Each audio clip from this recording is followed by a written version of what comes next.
your conversation around the table just to broaden it. We've got a couple of microphones again, and so we'll bring it back to the whole room for a bit. You can use any one of the prompts. If you have a question about me, about either what I said today or something out of the book, just put that under the inquire category, and we'll go for some minutes and get as many questions and stuff as we can before the break, and then I'll close with a final story before I'm done. So anybody who would like to go first, from anything that created energy in your conversation that might be great for the whole room to hear, or a question that you want to ask. Awesome. Thank you, sir. Thanks for being first. The statement that you made at the end, I think, was very important, that everyone, especially that every clergy should have a spiritual director, a mentor, that every clergy should have someone that they listen to, that guides them. Yeah, and that was inspiring to you, right? Is that what you're saying? Yeah, thank you. Yeah, it's actually been incredibly important to me, because what I realized is that as a younger clergy, I was often told you need mentors and stuff, but as I got older along the way, and especially as people began to ask me into that role, right, I started realizing that I began to believe there wasn't people I could talk to. And that was dangerous. That's, to be honest, it's arrogance. It's so arrogant, it's dangerous. Like, I often use this example. One of the things I had to struggle with was, in a changing world, I've talked a lot about education today, I had to learn how to teach online. Online teaching meant that my primary way of teaching is the way you've just seen me teach. I'm basically a talking head, right? So what I had to learn is, if you're going to teach and not lecture, how do you teach? So 4 years ago, when I was told, you come to Fuller, one of the things you're going to need to be able to do is teach online, I had to get a guy who taught me how to teach online.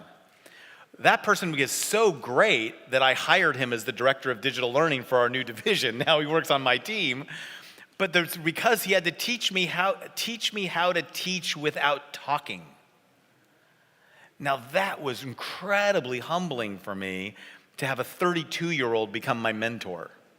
Right? And so in many places in life, many of us experience that all the time, right? And so what's powerful is to put yourself in a position that says, for the rest of my life, there's always going to be some place. This is my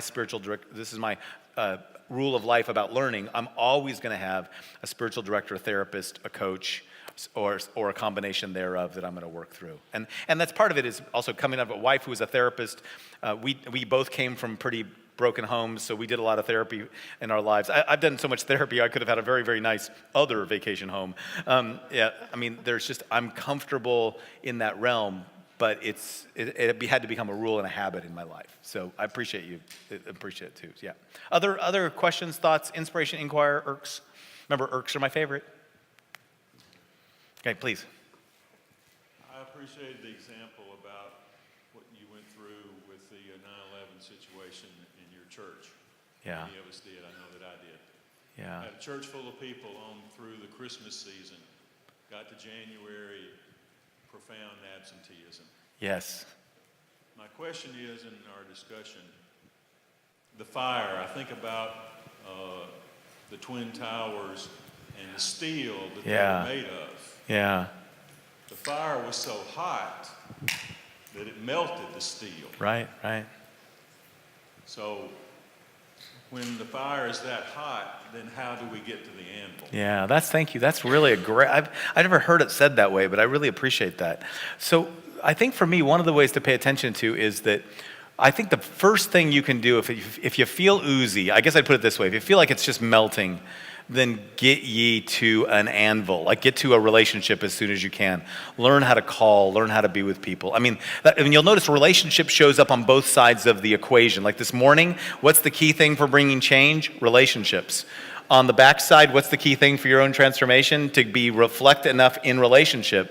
So it's interesting, and this should be good news to most of us, because most of us got into this work because we are relational people, right? I mean, I always say that, most of us became pastors or got into ministry or are such dedicated lay people because we love God and we love the scriptures and we love people. And so it's really important then to be able to not cut yourself off when you're the most vulnerable. That's the step. The step is the more, so if you think about how melted we can become, how quickly as possible you can get yourself into a relationship with someone. And the example I give is this, which is, I've, because of some friends and family members, I've done some work on the 12 steps. And in Alcoholics Anonymous, there's basically a rule of thumb that says, in any given meeting, about 50% of the people showing up at the meeting are still actively drinking. That's just the reality. The key step towards sobriety, yes, it's show up for the meeting, but it's you show up for the meeting long enough so that you'll meet someone who you can ask to be a sponsor. The key step is when you have a sponsor. The sponsor is when they know you're being serious, and the sponsor, because the sponsor is the person who, when your world is falling apart, you can call in the middle of the night. The sponsor is the person who you can reach out to. That's why having a coach, having a therapist, having a spiritual director, having a group of friends, having somebody who you can, the oozier I get, the more I can reach out, is really critical. And the hotter the heat, if you just know you're in one of those times of sabotage, the more relationships you need. And most of us, what we do is the more oozy we feel, the more vulnerable we feel, the more we pull away, right? I saw this happen all the time. At San Clemente, I was completely aware that when 2008 hit and the financial crisis hit San Clemente a year early, because remember the whole real estate investment thing that caused the bubble? Well, that was invented in Orange County, California. So since we were on the front end of that, which meant that before 2008, we were already in decline, in pretty severe decline.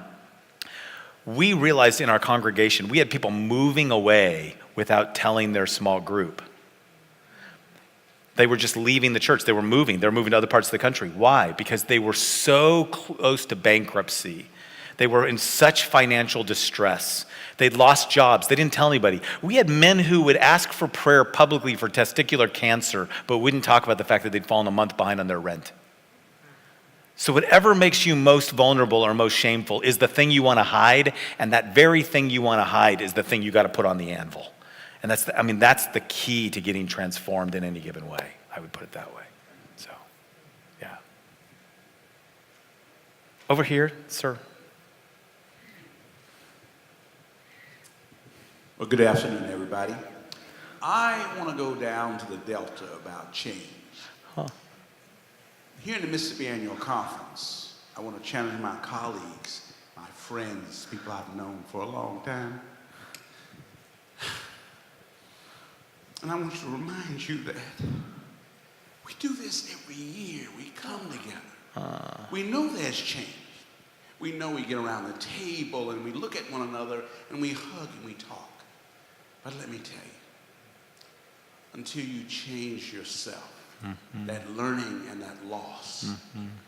We don't mind learning. Methodists, Presbyterians too. You love school.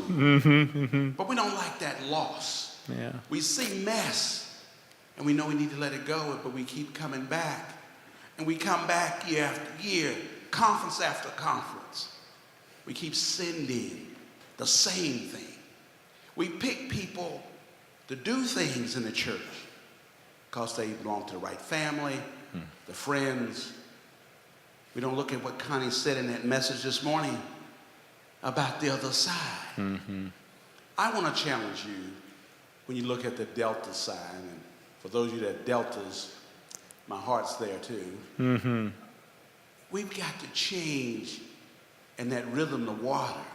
The rhythm you got to have is you don't mind being changed. You want to live into the change that you're calling for. You want your friend to do, you want your neighbor to do. You got to do the change in you. So then you can ask your friend to change. And then I like the part about the mentor, mentees, all that. Walk with somebody. Because if you don't do it, then you'll just melt. There won't be no anvil for you because you won't go out and find one. But until we do that, here in Mississippi, we got a lot of people that need an anvil. You need to be willing to say you need one too. Thank you so much. Oh, bless you. Thank you very much. I appreciate that very, very much. Thank you. Thank you. Others? Please. Yeah, nobody else has jumped up, so you get it. Just here. Here, just use the microphone so we can hear. In light of what we said earlier, and as we've made this this journey, and what do we have to learn as the church from John Chow? Yeah. Because I read your book Yep. in company with reading the excerpts about him and about what he did and how he did it and what happened to him. Yep.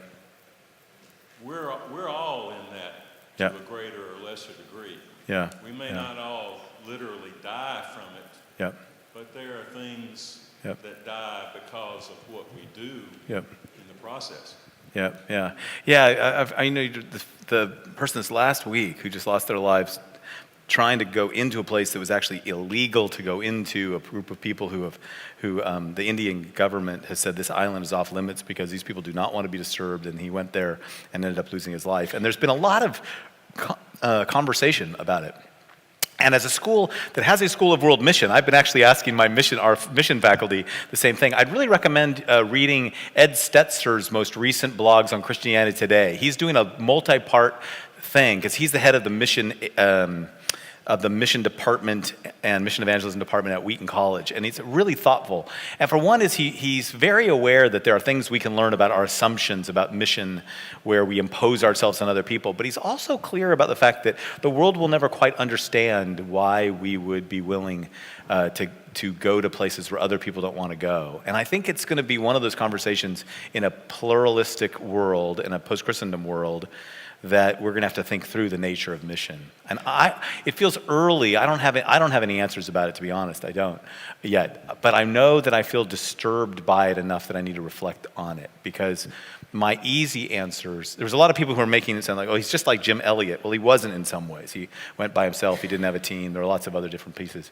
But there's also ways in which we think about that kind of commitment to the gospel that a lot of us, cynically roll our eyes at. So I find myself really torn, to be honest. I find myself not able to give a complete answer about what I can learn yet. It feels new about that.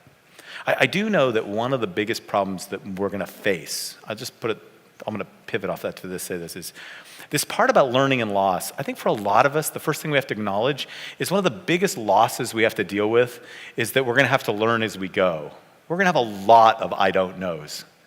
And they feel really bad. Like we don't have a quick answer. We're not sure how to answer something. We will make a mistake the first time we talk about something. We do need people to correct us or remind us or shape us.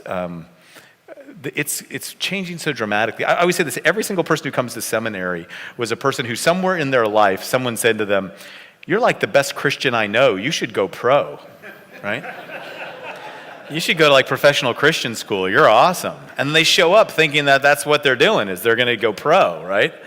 And the truth is when you get to seminary, and it's not just seminary, if you go to any place of deep discipleship and deep learning, leadership transformation, what you have to be willing to do is say, I'm going to go deeper into learning, more into doubt, more into my own self-awareness.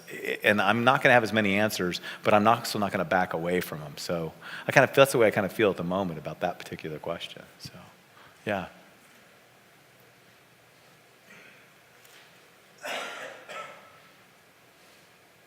I won't drag this on forever because some of you will like coffee more than talking to me, but it's okay. But if there's one or so more that needs.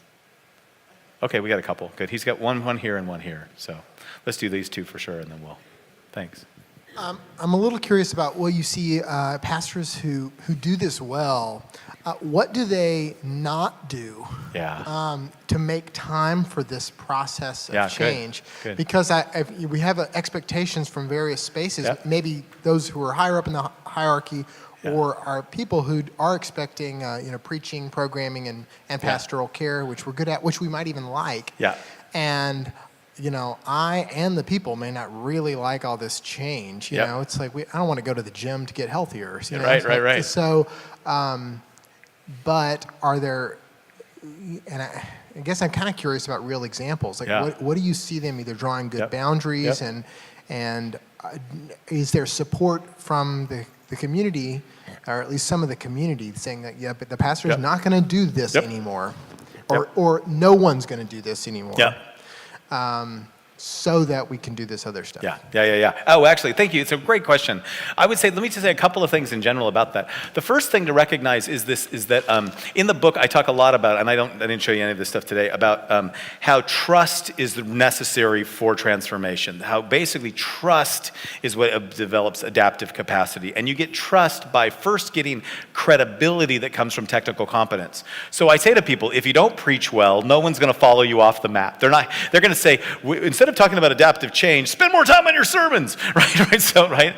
So no one is going to go through leading change if you don't care for them, if they don't feel cared for, if they don't feel like you handle the scriptures well. You need to be technically competent, right? And I'm a big fan on technical competence. I don't want an adaptive pilot. I don't want adaptive dentistry. I don't need people going through learning or loss and certain skills in life, right? And I think there's some things we do need to do. But the other thing we're going to have to grapple with is a lot of what we do is not built on what is essential.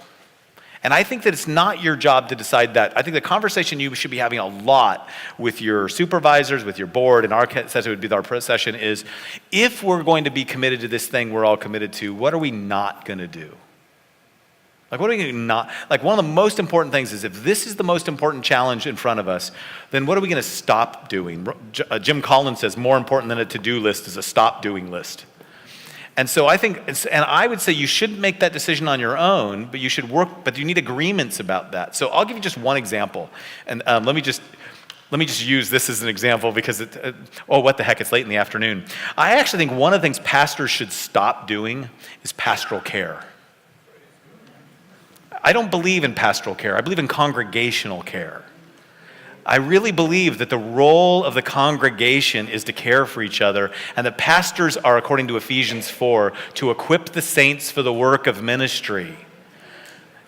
Now, does that mean I would never call anybody? Of course not. No, there's places where I need to be the pastor there. There's things I need to do as part of the congregation. There's gifts I have, like I was probably better than most people in my congregation with handling death or handling grief or handling deep things of crisis. But most pastoral care, even like home visitation and stuff, was really done in a way that the church became about making sure that everybody felt important to the pastor. And it relieves the congregation of its work of caring for people.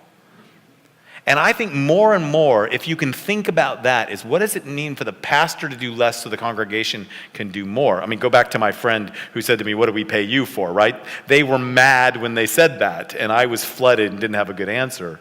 But another related question, an example of this is a true story. I know of a pastor who is in California. He had a church in California, and he liked to go down to Mexico to go surfing, because there's a great surf break down there. And he was down in Mexico going surfing on vacation, just doing what he does. And the road that he would drive from their hotel out to the surf break went by this area, and he noticed that there was building going on. And he looked out and watched the building going on throughout the week and realized that looks like a church group doing a building project. It wasn't like a construction crew. And he looked at them and he was a pastor and he was moved. He said, look at Christians down here doing a building project in Mexico. So he started praying for them every morning. And he's going surfing, comes back, going surfing, he's praying for them. Finally, on the last day, he decided to go over and tell them, hey, I'm a pastor and I've been praying for you every morning. And he walks up on them and he goes, hey, and they said, Pastor! And he looked at them and realized they were his church. And he said, oh my gosh, I didn't know you guys were down here. And one of the guys said, were we supposed to ask for permission?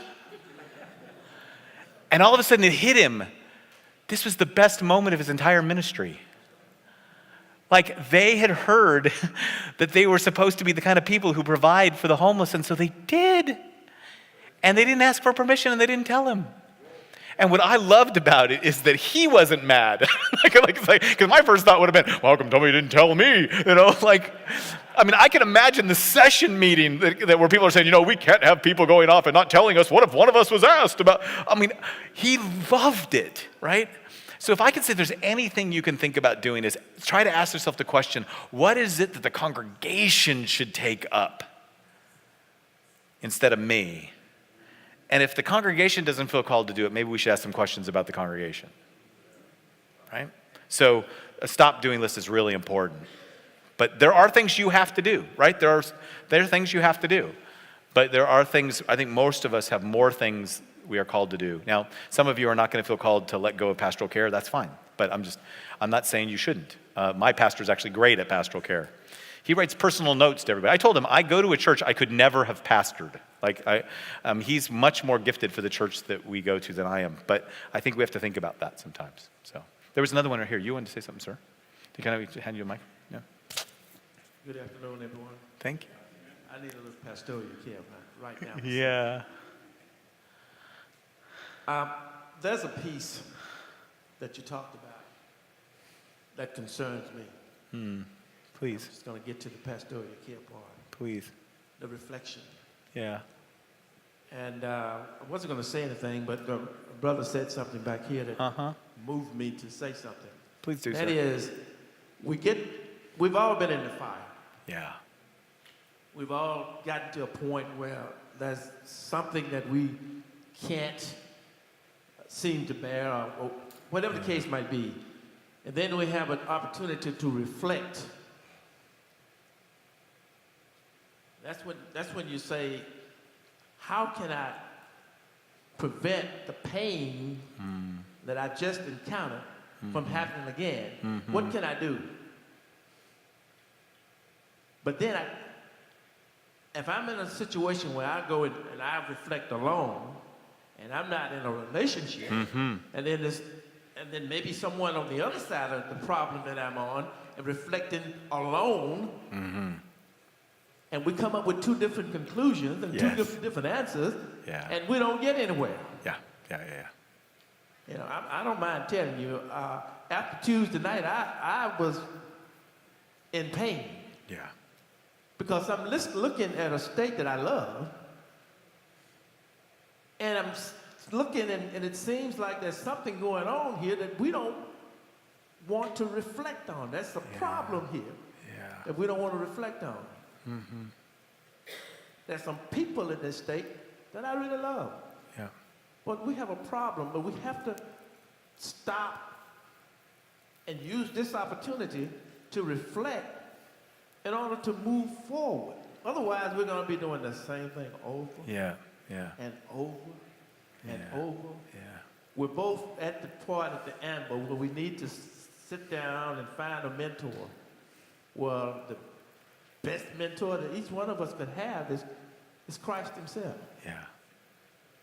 Why can't we come, like my brother said, we come every year and we get all this good information, but we get to the part where we have to reflect and we stop and go backwards.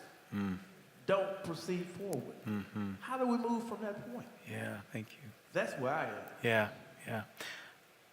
Thank you. I mean, I'll tell you, one of my favorite parts about this idea of reflection, I think you just hit it, and I appreciate you saying this. Ronald Heifetz has this line where he says, we don't grow by looking in a mirror. We grow by encountering difference. And I think one of the things we need in our life, in our relationships, is difference. I need people who are really different than me to listen to me talk, to give me feedback, to let me process, the pain I feel. I can remember being a young man and being mad or being discouraged at my congregation that didn't want to change. One time I said this in a small group to a pastor, a really wise pastor. I said, the church, when I went to the church, they had lost half their membership, and they had gone through a lot of pain, and they brought me in, and they were really supportive of me because they knew that if I didn't make it, probably they wouldn't make it. So they gave me a lot of room. And I remember one time kind of feeling like I wanted to say, look, it's time for us to start moving on. Let's get going to the future. I said, all they want to do is now that the bleeding has stopped, they just want to sit around and they don't want to actually go. And a guy looked at me and he had said to me, Todd, have you ever bled? It feels really good when the bleeding stops. Maybe you could give them a bit more grace. Well, I needed to be told that because I was being arrogant about it. I'm like, come on, we're here, let's move, right? I needed the difference. I needed an older man to say to me as a younger man, hey, you're being impatient. I think some of us need to be with other people and say, look, you're being minimizing of the amount of pain we're in. You're not acknowledging how hard this is. You need to be a bit, even today the conversation somebody said about that, I've been gentle. I'm spending a lot of my time with a lot of really defensive people. There's probably needs to be more voices that are willing to turn the heat up a bit more in more places in our culture. And I think that kind of iron sharpening iron is part of the transformation we need. We need care, we need relationships, and we need difference. And transformation will come in that way. So I appreciate you saying that. Let me close with a final story, and then I'll be done with this. I gave this presentation back at Fuller years ago, before I knew it was going to be a book or whatnot. I was working on this material, and I was asked by Fuller Seminary, first time I'd been asked in years to come back to the campus, and basically do a whole thing on leadership and preaching. And I finished the presentation, and I walked outside, and there was one of my classmates from seminary years earlier, and I was kind of surprised to see him. I mean, what are you doing here? He's like, what are you doing here? And he said, well, I live in the area and I sometimes study at the library. What are you doing here? I said, well, I just finished doing this presentation that I do on leadership. I'm learning a bunch of stuff from the leadership world, applying it to churches, doing a lot of consulting. And the truth of the matter is I was kind of showing off a little bit because I really liked the guy and I wanted to impress him. You see, he had come to seminary after being an entrepreneur who'd been really successful. And I thought to myself how fun it is that I ran into him, because I think he's kind of like me. Like I'm kind of a take the hill guy. I'm a kind of a guy that sees a challenge and I want to go, right?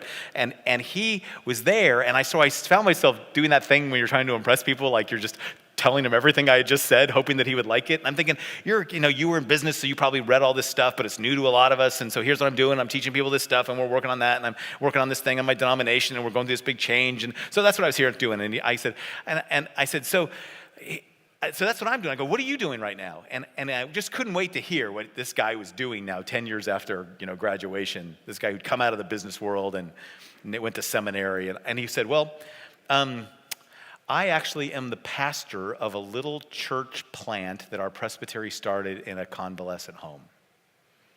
We decided to start an actual church in a home where mostly people are at the end of life. So my job is to take care of grandma. I hug and kiss them, and they hug and kiss me, and I sing to them, and they sing back to me, and I care for them, and I think they kind of heal me. And my job is to hold their hand and put it into the hand of Jesus. That's what I do. And we both kind of looked at each other at this moment, like, I'm a take the hill guy, and I just found out that he's a take care of grandma guy. And I started grappling with the fact that for most of us, you have these moments where you start wondering, what does it mean to be a pastor, and especially on a day like this? If you have to choose which one you're going to be. And I realized at that moment, that I thought about it a lot, that we're almost always going to face this reality of, if you got to choose between taking the hill and taking care of grandma, what are you going to choose? And I want to tell you that because of the urgency of the mission, and because of the reality of who we are, for the love of Christ, you got to take the hill. You just have to take grandma with you. You don't have a choice. We're the church. We all have to go. So we are going to take grandma with us. We're all going to have to go into the transformation. Now, there'll be some people who will choose not to. It's not your fault. But if it's up to you, don't stop the mission, but create the mission that takes grandma with you. It's not about some elite group of people. It's about being the church. And about being the church in such a way that maybe someday people will look at us and they'll have a glimpse of the good news of the kingdom in our midst. I used to say to my congregation, our entire goal is to be that if anybody ever asked us, so what do you think heaven is like? What do you think the new creation is like? What do you think it would be like when we're finally there? Well, you should be able to look them in the eye and without tongue in cheek or rolling your eyes, say to them, come and see. Come and see. Come hang out at my congregation. Come meet my church. Come meet Ruth. Come meet Ray. Come and see. And until then, we're in the work of transformation. Thanks for welcoming me. God bless you. I really appreciate it. Thank you.